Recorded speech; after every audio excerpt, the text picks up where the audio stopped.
Welcome back, Shalligators. Okay, Ariana. I know I'm a little late to this party with her new song and all this stuff, but I got really sick. Also, I was in California filming Shallentine's Day content. It's gonna be so good. So our theme this year is how to get what you deserve.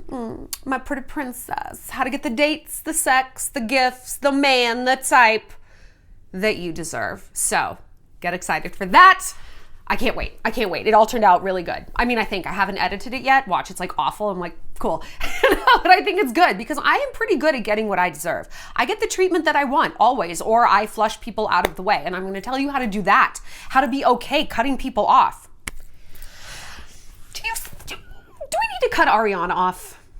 What is going on right now? Okay, so last time we talked about Ariana, I did an updated version of our topic, how, like, the psychology of a homewrecker, the psychology of a mistress, a woman who chronically, and not just once, right? Because life is messy. We meet people, situations aren't ideal, things break up, whatever. I mean, chronically chooses and goes for guys who are taken. Ariana Grande is one of these people. So we explored that. Go back and watch it. I think it's really interesting. I think everything I do is interesting. I'm such a narcissist. But now, she came out with that song, Yes, and this sassy ass title for a sassy ass song where she offers zero apologies and even fewer fucks about her relationship with SpongeBob, Orange Paint Swatch, Ethan Slater, that ended 2 marriages. Now, the tea on them, as we know, they were both married when they met each other, filming the musical movie version of Wicked. I don't know what he plays. A monkey? An orange monkey? Anyway, TBD. And yeah, they were both married. She was married to some guy named Dalton Gomez. I don't think he was a real person. I think he was like AI generated or maybe like 3D printed by Pepsi. He just seems very like man, like standard man. Palatable, inoffensive man. I liked him. I really liked them together. I'm like, yes, that's exactly who she needs. Like just a normal guy. Well, here we are. He was married to another theater nerd, Lily, who's about a foot taller than him. That's never a good combo. That is literally, and she would do the worst thing you can do if you're dating a guy who's shorter. She would pose with her arm around his shoulder. Why not just be like, this is the cup I keep his balls in. Because I'm taller. Don't do that. If you're dating a man who's taller or shorter than you, never put your arm around him like that. Never do that. It's emasculating. You might as well just pat his head or put your elbow on his head. Here's my little buddy. I peg him. Don't do it. So they had a little baby and they'd been married for, 7 years, like a while. And she said she was blindsided by the whole thing. Now, listen, I call a bit of shenanigans on that. I agree that sometimes breakups do blindside you. I think the breakup blindsides us, but when we can pull back, when we can get out of our victim narrative just for a minute, right? And look back, it's like, okay, there maybe were some red flags. There maybe were, all right? Not that we deserve the breakup or we don't have a right to feel victimized by it, but I think for our own health, it is good to not stay in that place where it's like, I didn't see this coming. That actually doesn't really serve us. We want to say, no, I can log data points and now I can make an assessment next time I see those data points that something bad is coming down the pipeline. Even though that's painful, because then we feel the resultant feeling is like, then I should have known and I'm stupid and I should have left. No, girl, no.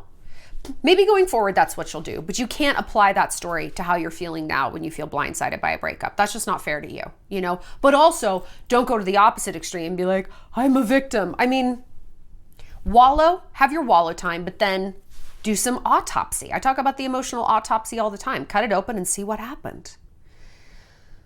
Well, Ariana seems to be doing not a lot of deep thinking, but boy, oh boy, she handled this bad. But before we get started, do you guys know that today is the day everyone drops their resolutions? It's literally today.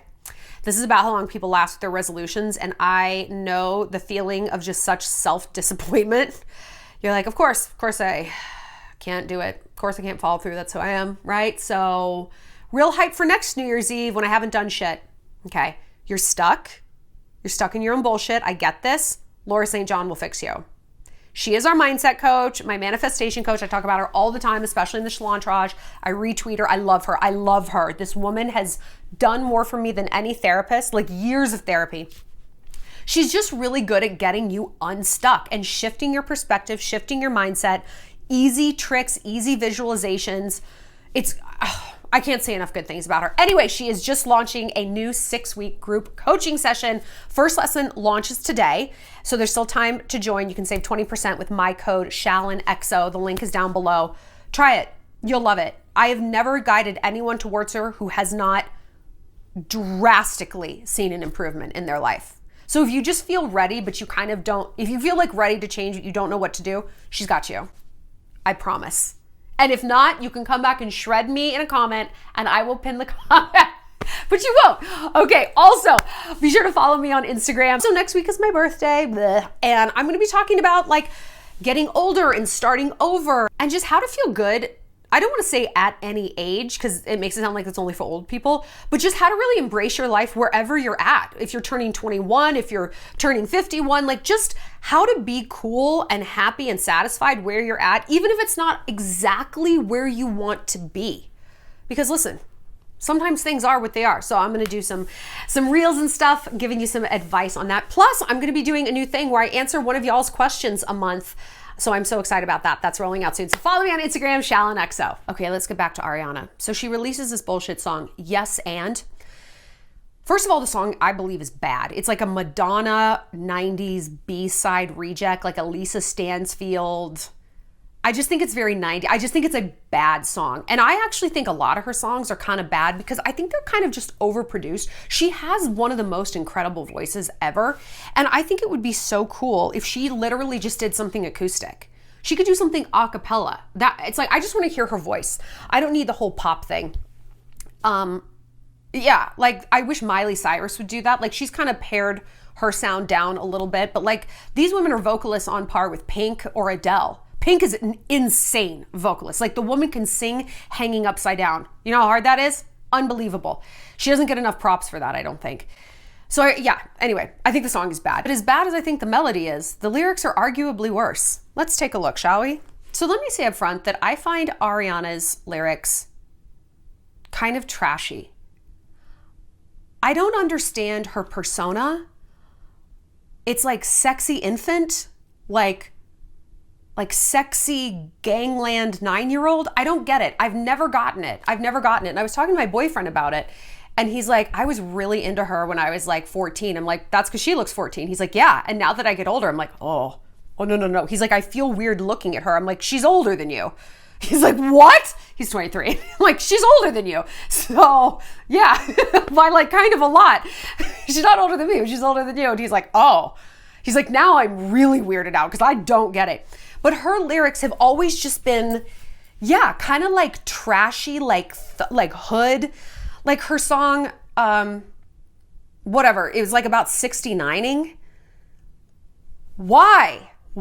You could sing any song in the world and like, okay. And this song is, to me, worse. And I have a potty mouth and I'll swear, but I'm not like vulgar, I don't think, the way she is. Okay, so here's some lyrics. The whole point of this song is supposed to be like, yes, and like, what else do you have to say about it? But to me, it comes off as aggressive and trashy. My face is sitting. I don't know what that means. I don't need no disguise. Don't comment on my body. Do not reply. Your business is yours and mine is mine. Why do you care so much whose dick I ride? Why is that in a song, girl? Whose dick I ride? Ariana. Hey Siri, how old is Ariana Grande? Ariana Grande is 30 years old. Girl, stop talking like that. It's trashy. It's trashy.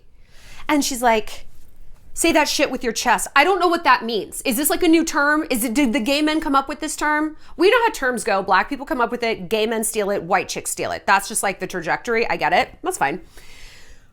Say that shit with your chest. Like, I don't care. Whose dick am I riding? Like, say it with my nipples?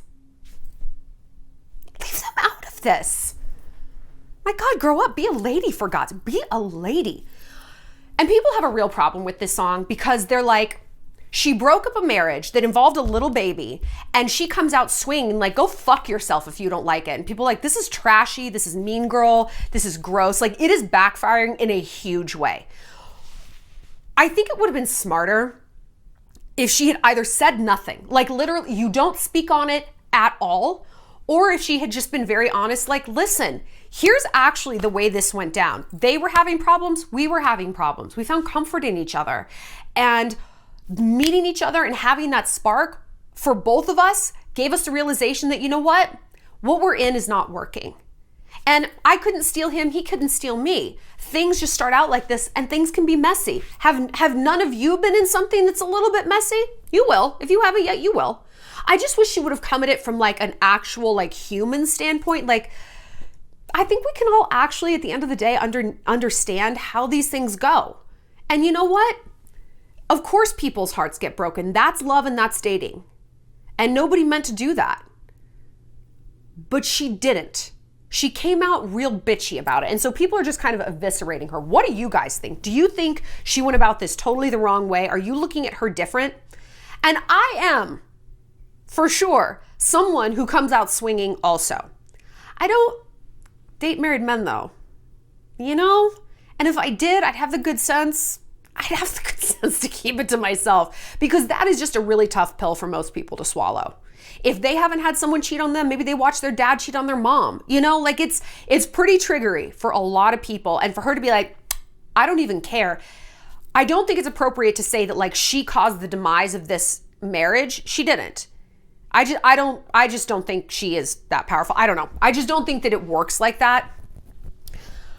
But I also don't think she's doing herself any favors by being so cavalier about this. Because yeah, there are kids involved, and I think that's just a really bad look. It's a bad look. You know, you take a man away from a newborn baby. It's a bad look. Then there's the issue that her new album coming out in March is called Eternal Sunshine.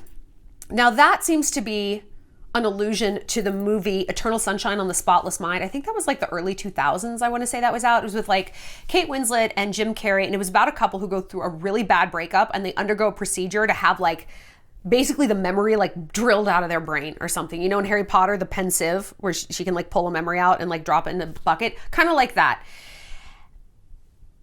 Is that what she's alluding to? That like she needs to like drill her marriage out of her mind and now she's with someone new? It's just, I just don't think she's going about this great from a PR standpoint. And maybe it has nothing to do with that. But when you hear the phrase eternal sunshine, most people are like, of the spotless mind.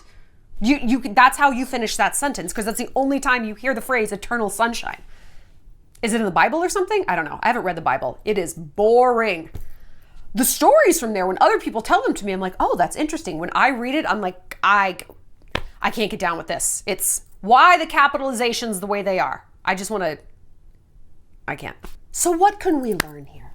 What can we learn except for don't leave your man around Ariana Grande and her like, yeah, ghetto second grader. She's like one of those viral videos of like a 3-year-old talking like an adult. Like, I told her I'm gonna slap her face if she comes near my man. You know, sometimes you see a baby that they like teach to talk all sassy. Like, that's how I imagine her. Like a sassy viral baby in the back seat, strapped in, be like, I said I want honey mustard with these chicky tenders. Just, that's how I picture her. Like, do I want to give this thing a hug or put it in timeout? I don't know. I feel a lot of things that I shouldn't feel for a 30-year-old. What can we learn from this? Well, what do you do when you're doing something that literally no one agrees with? Seemingly, this is how the public sentiment seems to be going for her, but you don't give a fuck. You don't give a fuck. What do you do and how do you deal with this? I am someone who does not give a fuck, okay? I'm old and I'm mean. And I have earned both of those things. Like, I have earned my self-esteem and my identity the hard way, like forged through years of climbing the ladder in New York City and frenemies and backstabbing and becoming a shark and breakups. Like, my identity is not like a hologram of someone else. Like, this is who I am, and I know myself very well. I know what I like. I know what I don't like. Yes, the challenge always is to find this identity of your own, but stay soft enough to like have new experiences and change your opinion and get feedback and ask for help and be soft enough to be like vulnerable in a way that helps you grow as a person and bond with other people, but still stay solid enough to be like, nope, no thank you. To have those boundaries. It's tough. This is our life's work, especially as women, when we are pushed in one direction or the other. You be 100% malleable and vulnerable all the time, and you let everyone else tell you what to do and who you are, or you're a fucking pit viper, right? You're Hillary Clinton, or you're one of those chicks from Sister Wives, you know, who's always crying. You're one of the two. We need to stay in the middle path, okay? And when we are confronted with a decision that other people don't agree with, whether that's switching out of your major, not marrying someone your parents want you to be with, moving out of your small town, moving back to a small town, dating someone who's married, breaking up a relationship, it's really tough. It's tough to walk forward down that path when people are telling you it's the wrong one. Because you know what? Sometimes they're right, but right is a subjective term, okay?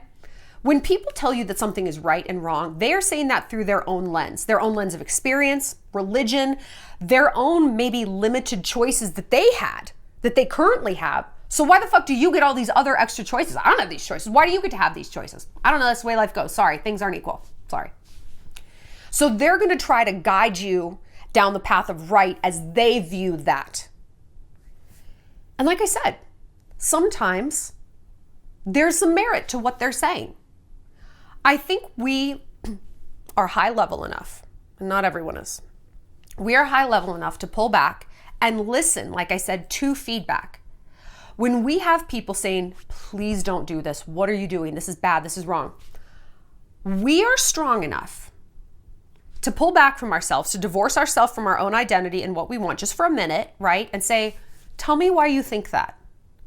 And therefore, we have to get curious and not furious when we listen to their answer, okay? Here's what we want to discount, just kind of delete. The first kind of feedback you want to throw out is an appeal to emotion devoid of logic. What does this mean? Someone who is coming at you with purely an emotional appeal without any sort of logical thing.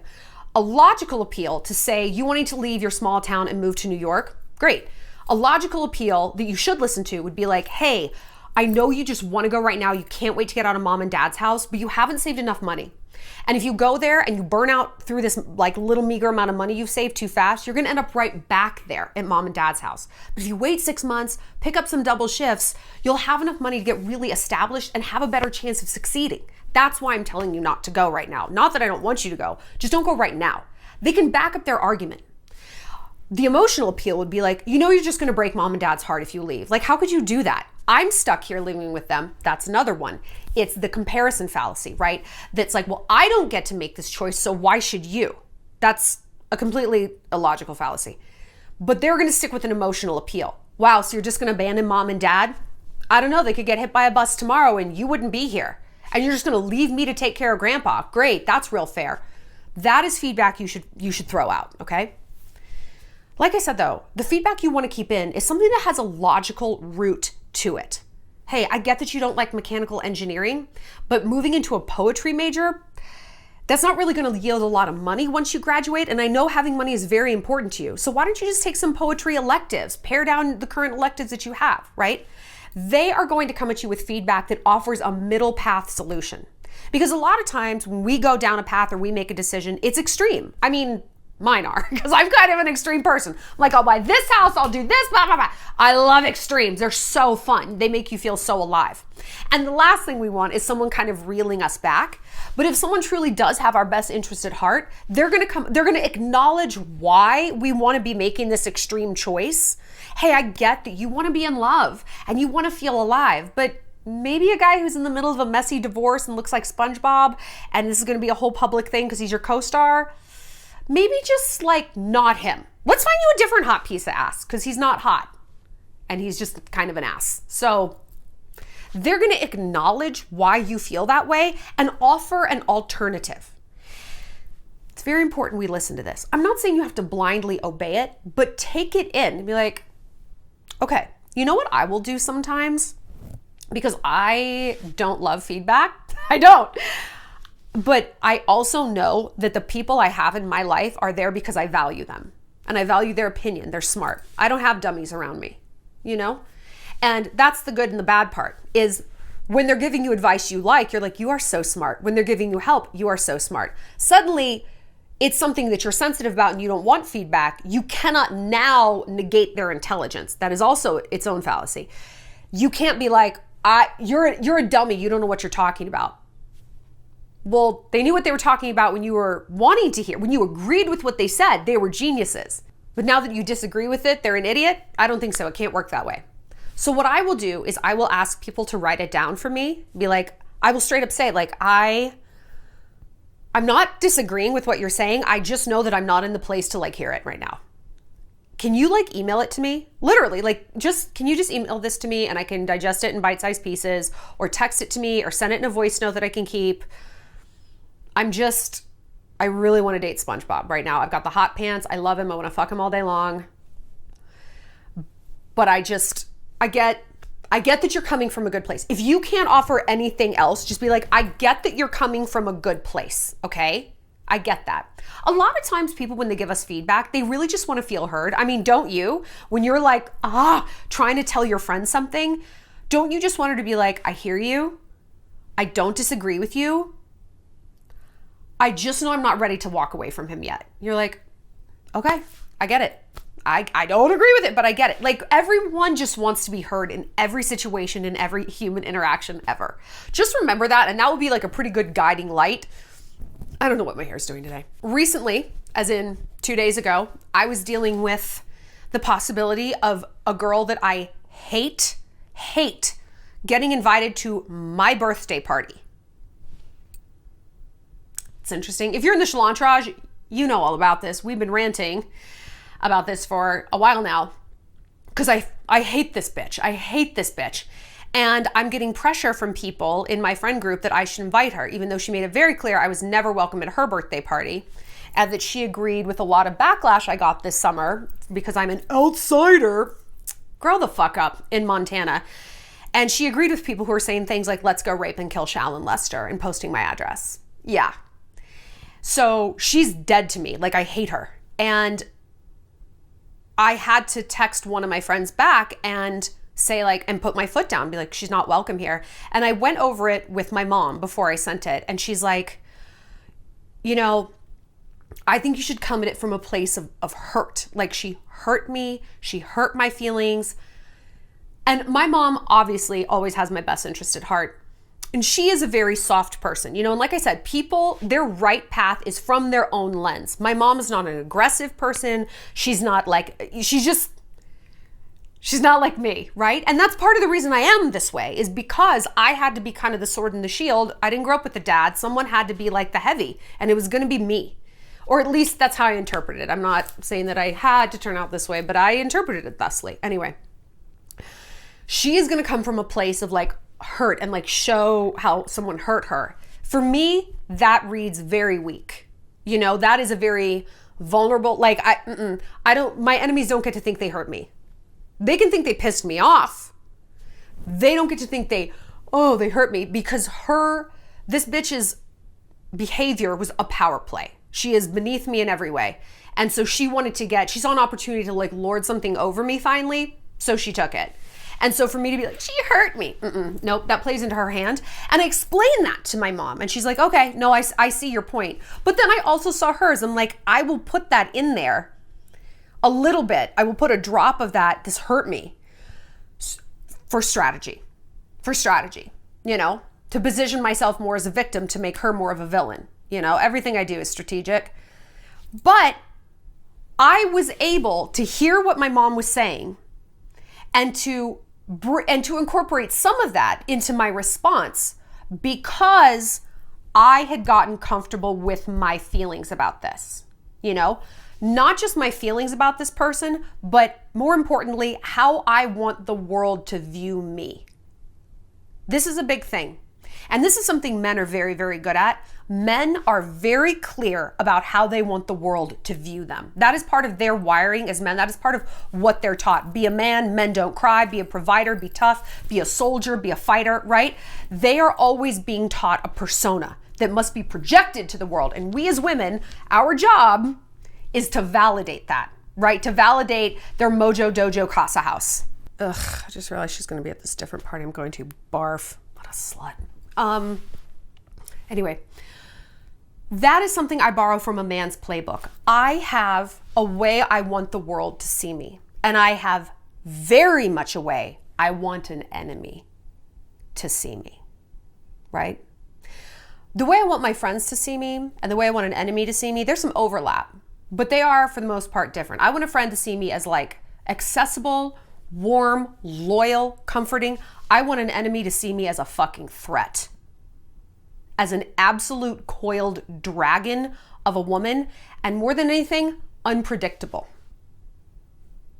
Predictable in my hatred, unpredictable in what I do with that, okay? That's a great rule of war. Your enemy can't know what's coming. They must think that you are capable of anything. It keeps them off balance. It exhausts them. And so because I know how I want someone to view me, it was easier for me to not only create a response to my friends who are like, you should invite her, but to convey that to my mom. But this all comes back to us taking a pause when we're taking this alternative path that people don't agree with and saying, first of all, what is authentic to me? What is authentic to me, and what am I doing here that is authentic versus reactive, okay? Am I just switching my major to poetry to stick it to my dad? That's not actually independence. You are still tied to this person because you're being reactive. You're not being autonomous and independent, right? Maybe you want to be a graphic designer. Why are you majoring in poetry? To stick it to your dad? That's not independence. It's fruit of the same poison tree. So are the decisions we're making, are they truly authentic to us in a vacuum, not reactive? No one's going to know about it. It's not sticking it to anyone. Blech. It's us. That's the first thing we ask. Then we ask ourselves, let's say that this is authentic. Nope, this is who I am. I want to date SpongeBob. How do I want the world to see me? Come up with 3 adjectives. 3 adjectives. And therefore, you can now tailor your response. You can tailor your own personal PR strategy going forward. I think the way Ariana, if we could have 3 adjectives for this situation, they would be callous, trashy. I mean, for me, this is how I have interpreted her response. Callous, trashy, unapologetic. I don't know if those are the 3 words she thought were going to come. I think she thought it was going to be empowered, like fierce, slay, like some like gay man term, fierce, slay, chest, blah. And unapologetic. Like maybe she had honed in on unapologetic, authentic. Yeah, okay, it was those 2. But then came the vibe of callous or trashy. You know, you can be unapologetic and authentic without coming across as callous. But that's more of a middle path, isn't it? Isn't it? To be like, fuck you, yes, and go fuck yourself. That is an extreme. Just like, I'm so sorry, I won't do that. I'm so sorry, I'm so sorry, I'm so sorry. That's the other end of the extreme. The middle path is, okay, 2 out of these 3 adjectives are going to be the real deal. I'm not apologetic. And I am being authentic. But then the 3rd one has to be in favor of your own persona, okay? The 3rd one has to be PR. And it doesn't have to be authentic at all. This is where you can lie. This is where the branding comes in. And I know you're not a brand like Ariana or maybe even like me. Yes, you are though. We are all our own individual brand. We are our own corporation. We're our own product. And therefore, you have to treat yourself and your reputation with the same fire and tenacity that Jeff Bezos treats Amazon. Fucking die for it, right? That is how you have to be. Your reputation, girl, that's all that you have. Our reputation is the most important thing. If you've read anything by Robert Greene, who does Art of Seduction, Mastery, the strategies of war, that's what it comes back to, reputation. Because what reputation will do for you, it'll take a lot of things off your to-do list. Think about a big, strong, scary army. Not a lot of people are going to attack them because of their reputation. A seductive, beautiful woman, she has a reputation, like Angelina Jolie. It's like men are going to fall at her feet because of her reputation. It's less she has to do. The reputation precedes you. That's why we have that phrase. So 2 adjectives that are authentic, 1 that is about PR. So I want you to start making some notes, okay? So you're going to use this rule of 3 to guide you about how to deal with this going forward. So you're going to write down 2 bullet points about why this decision is authentic for you. I'm switching out of being an engineer. I'm going to be a poetry major. Okay.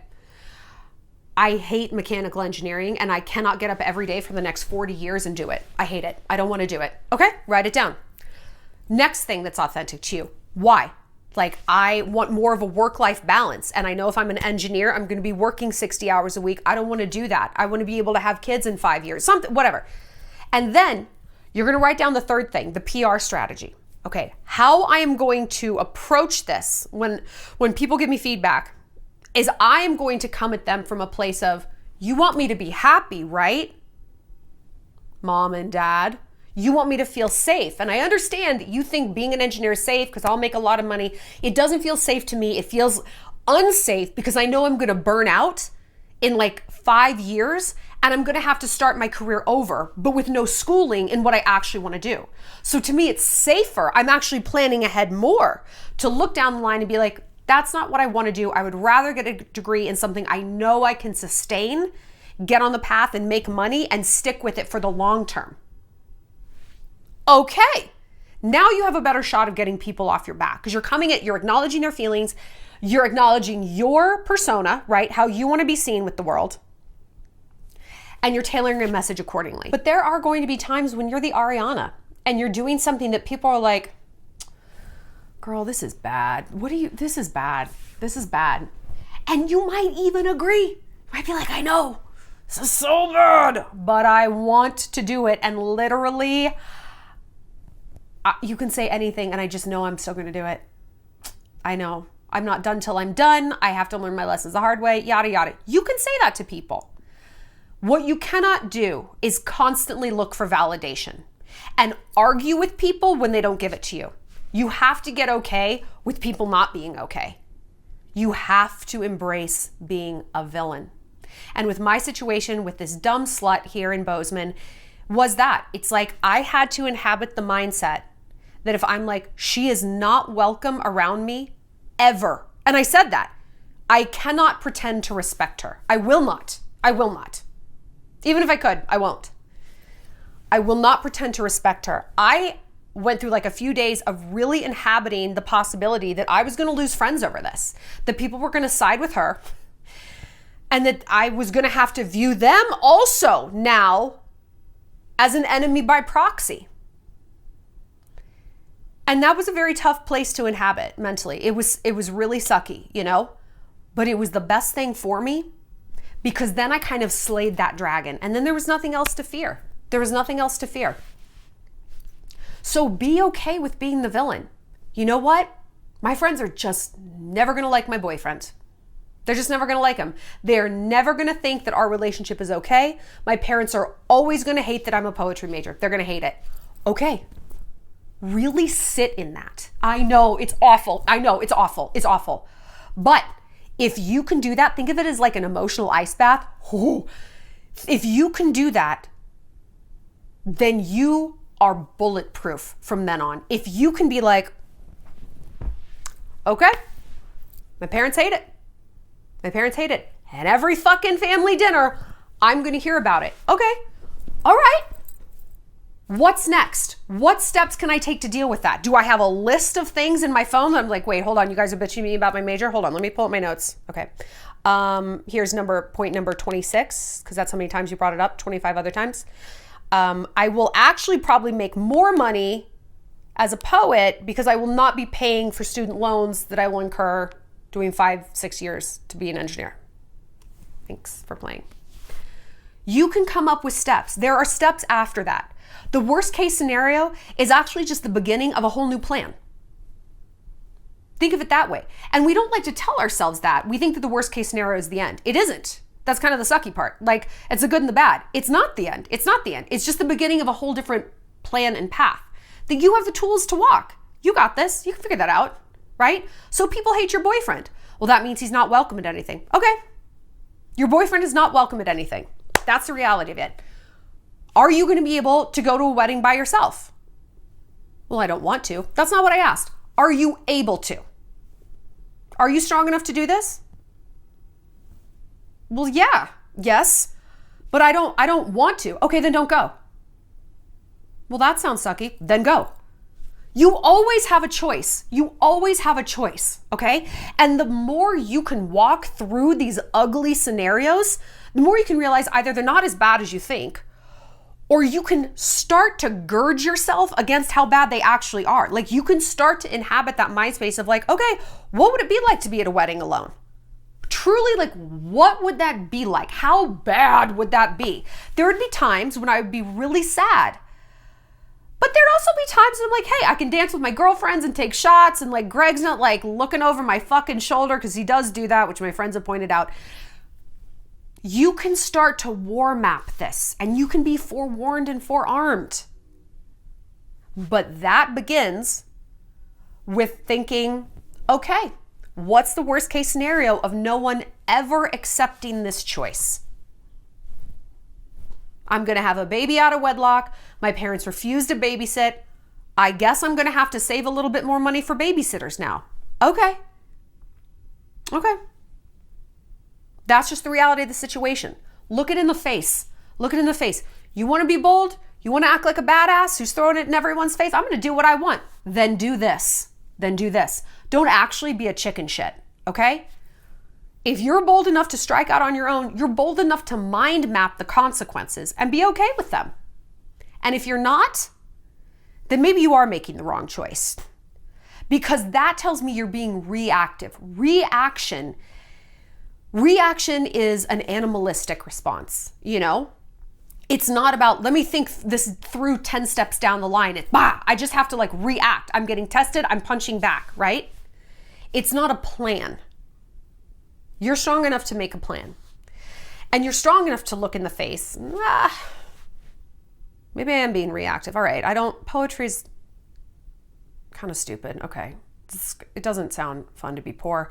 Maybe I could go into PR, or graphic design or magazines and write. I could be a copywriter. I could be this kind of writer, and I could just read poetry on the side, or I could take some elective. Maybe you can find that middle path and not be reactive. But listen, if your middle path does seem extreme to people, you know what? At the end of the day, fuck them. Seriously, fuck them. I have had to say that about every single person in my life. And every single person in my life is someone who I love. My mom, my best friends, boyfriends, husbands. At some point, I've had to say fuck them. And not in a malicious way. Not fuck you, but fuck them. I got to do what works for me. I love them and I hear them. I hear their feedback, but that's not authentic to me. And you know what? If it's the wrong decision, I alone will shoulder those consequences. I will. I won't put the burden on other people. I will deal with it. And I will also, here's like the total summit peak of all of this self-awareness. I will also be woman enough to say, you did tell me so. To hear the I told you so. It's like, I know you did. You told me so. You told me so. You told me so. And sometimes that feels like the worst, the fate worse than death, right? The fate worse than death, to hear the I told you so. But if we can pre-do that work, be like, this might be a bad idea. Maybe my boyfriend hasn't changed. Maybe poets don't make any money. Okay, then the I told you so's won't sting as much because you've already inhabited that mind space too. You have looked at the potential outcomes and you've made peace with them.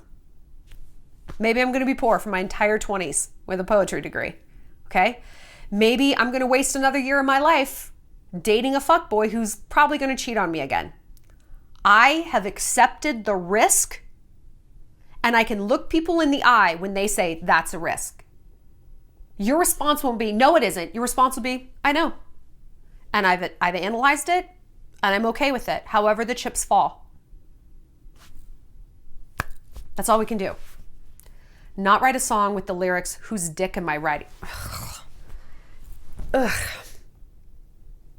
What do you think of Ariana's whole, what do we think about this? Let's talk about it. If you feel like you're kind of stuck and you're like, I would love to go boldly in a direction, but I don't know what direction to go in, or I think I do, but I'm not sure. I just feel stuck.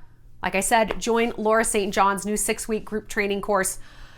I can't talk enough about her. She has changed my life. She has changed my life.